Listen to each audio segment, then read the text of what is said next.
105.9 FM and streaming worldwide on the WMAL app. O'Connor and Company.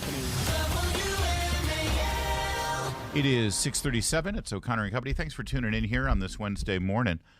Coming up a little later at 7:05, Brent Bozell, our pal at the Media Research Center. 7:35, Senator Roger Marshall of Kansas.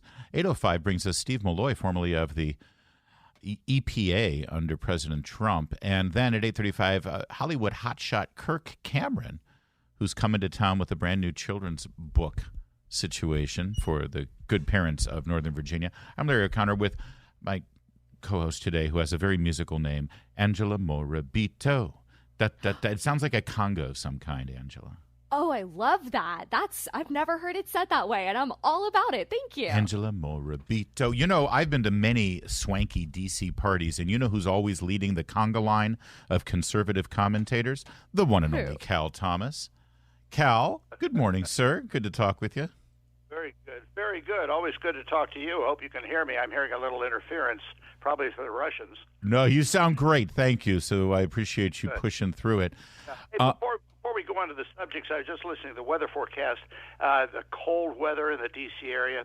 I'm down here in Miami, but don't you find it interesting that this past summer, when temperatures in some part of the country were 100 degrees or more, the media were all over it. Another example of climate change and global warming, but when it gets down to 15 or 10 degrees, they never write anything about global cooling. Yes. Just a thought. Well, no, you're right. And it's also not lost on me that world leaders are going to Dubai for a climate summit, a city that only exists because of air conditioning, which, of course, I'm told is bad for the environment. And our own mayor, Muriel Bowser, in the middle of the worst crime wave since Marion Barry, has decided to leave the freezing temperatures here to go to a nice warm climate.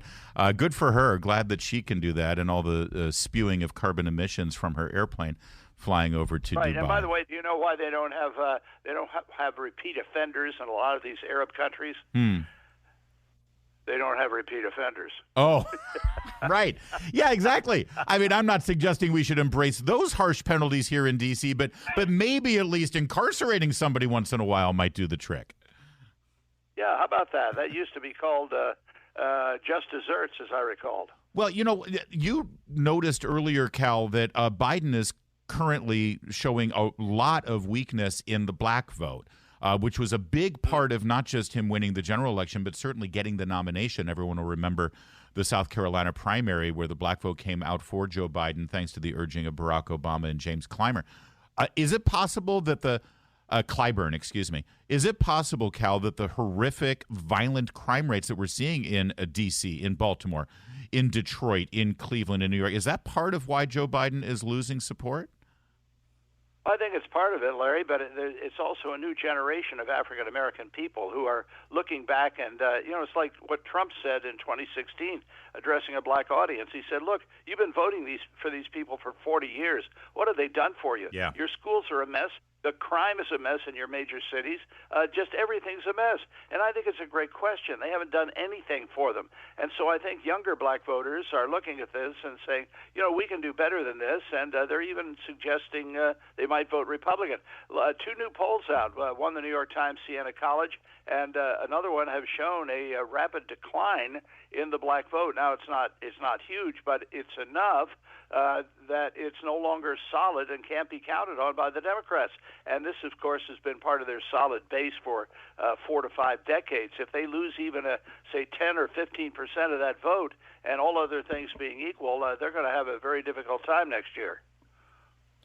Cal, I think you raised really excellent points about how President Biden is seemingly working very hard to lose the black vote. But as you well know, just because someone chooses not to vote for the incumbent doesn't mean they'll vote for someone new.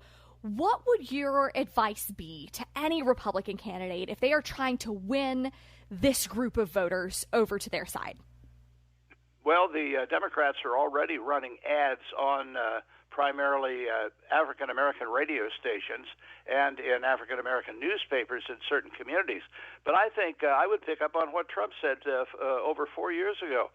What have they done for you? Here's what I'll do for you if you're a Republican. I'm going to have national school choice. That's incredibly unpopular among the African-American population because if your child cannot get a decent education, they've got 2 strikes against them with a curveball hitting for their head.